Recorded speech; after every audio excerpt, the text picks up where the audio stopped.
Tu prépares un voyage à Prague, eh bien j'ai une mauvaise nouvelle pour toi puisque depuis le 1er janvier 2026, le prix des transports en commun a augmenté. Désormais, le ticket de 30 minutes coûte 39 couronnes, soit environ 1,60 €. 90 minutes, c'est 49 couronnes, soit un peu plus de 2 €. Le pass 24 heures, 150 couronnes, soit un peu plus de 6 €. Et celui de 72 heures, 350 couronnes, soit près de 15 €. Alors forcément, si tu ne connais pas les nouveaux tarifs, si tu n'as jamais voyagé à Prague, pour toi, ça ne fera aucune différence. Mais si tu as déjà été à Prague et que tu y retournes, tu vas bien sentir l'augmentation passer, puisque pour certains passes, certains tickets, on passe quand même à près de 30% d'augmentation. Je sais qu'à l'époque, avant l'augmentation, le pass 72 heures, c'était 300 couronnes. Alors bon, il y a quand même 2 € de différence, c'est pas négligeable. Dire quand même qu'à une époque, moi j'ai connu le ticket 30 minutes, je crois, il était à 24 couronnes. Et ça, c'était à l'époque où 1 € valait 30 couronnes. Rassure-toi, dans cette vidéo, je vais justement te montrer la technique pour payer moins cher. C'est une technique parfaitement officielle, légale et qui est valable pour tout le monde, y compris les touristes juste de passage à Prague. Salut, moi c'est Yann, j'habite à Prague depuis 3 ans et je te partage mes bons plans, mes astuces pour te permettre de passer le meilleur séjour possible à Prague ou en Tchéquie. Alors oui, les tickets augmentent, mais pas vraiment pour tout le monde puisque nous, en tant que résidents pragois, on peut continuer à payer comme avant notre abonnement mensuel ou annuel. Le tarif, pour le coup, n'a pas changé. Et l'augmentation, malheureusement, se répercute principalement sur les touristes ou les personnes qui sont simplement de passage à Prague pour quelques jours. Mais voilà, donc comme je disais, il y a une solution parfaitement légale et simple de payer moins cher son ticket de métro. Et cette solution, c'est PID Litachka. Bon, déjà, pour commencer, il va falloir télécharger l'application. Donc c'est simple, hein, vous vous rendez directement sur le Play Store. Voilà. Une fois que vous êtes sur le store, vous tapez PID Litachka. Voilà, donc vous avez l'application juste ici. Bon, moi je l'ai déjà téléchargé, évidemment. À ce moment-là, il va falloir créer un compte, hein. Moi, je suis déjà sur mon compte et vous arrivez sur cette interface. Voilà, c'est une interface quand même assez simple. Là, si je vais dans tickets, ben voilà, vous avez donc soit les passes, soit les tickets. Par exemple, si on achète un pass, euh, qu'est-ce qu'ils vont... Ouais, donc ça, c'est pour les passes au mois ou à l'année. Voilà, Rochny, c'est à l'année. Ça vous concernerait pas, à moins que vous êtes à Prague pour, on va dire, une semaine et que vous utilisez les transports en commun tous les jours. Là, je vous conseillerais du coup d'acheter un pass qui est du coup le même tarif qu'avant pour circuler, voilà, si vous circulez tous les jours. Et en fait, le tarif, c'est le même. Donc, bon, il va falloir remplir un petit peu vos informations pour la facturation. Mais sinon, ce pass-là, je me suis renseigné directement au bureau. Ils m'ont bien confirmé.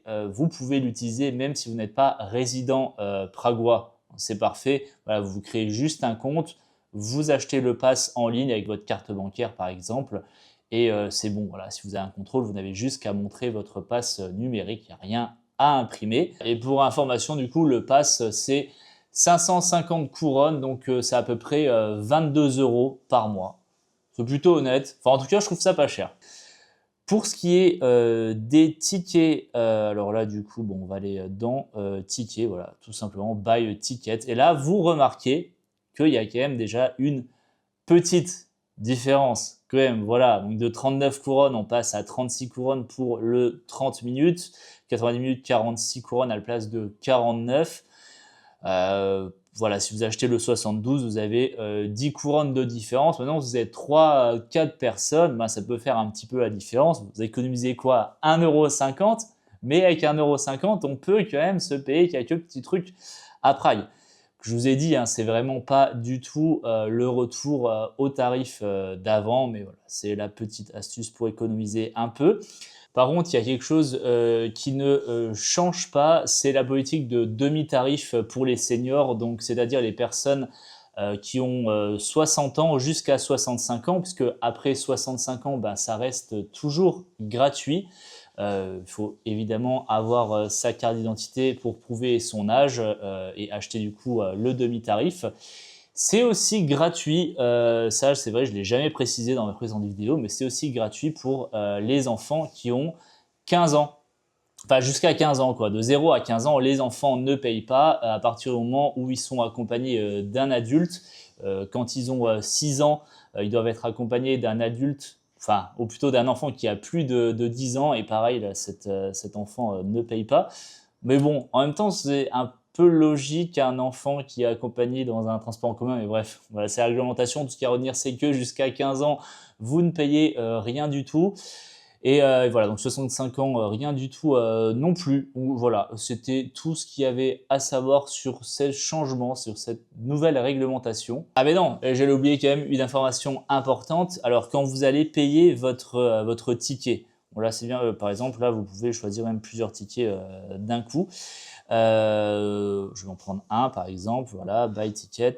Au moment où vous allez valider votre paiement, il va falloir attendre au moins 1 minute après la validation du paiement avant de rentrer dans le métro, c'est-à-dire passer le portique, parce que c'est le temps de validation, c'est 1 minute en fait, c'est le temps de validation du ticket.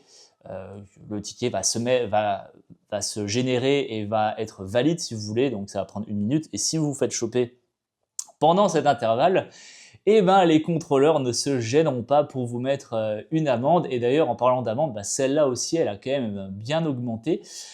Donc voilà, au moins restez vigilants sur ce dernier point. En faisant mon montage, je me suis rendu compte que j'avais oublié une information importante parce qu'elle peut effectivement prêter à confusion. C'est la question du bagage, parce qu'il existe sur les machines un ticket pour vos valises.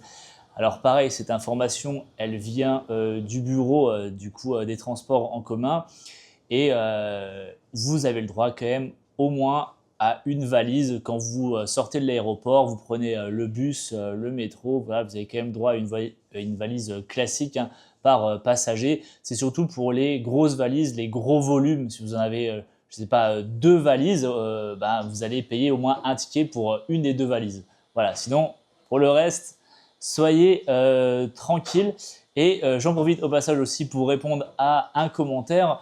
Bon, il commence à dater un petit peu, mais c'était la question est-ce que les animaux sont autorisés en fait dans les transports en commun à Prague? Oui, vous pouvez prendre vos animaux de compagnie avec, pas besoin d'enfermer les pauvres dans une boîte, hein. Vous prenez une laisse et puis ça sera très bien.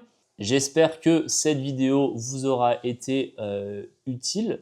N'hésitez pas à me le dire dans les commentaires, à liker cette vidéo pour aider les autres personnes à la trouver, qu'elle soit bien référencée sur YouTube. Et puis si la Tchéquie, Prague vous intéresse, on a fait plusieurs vidéos.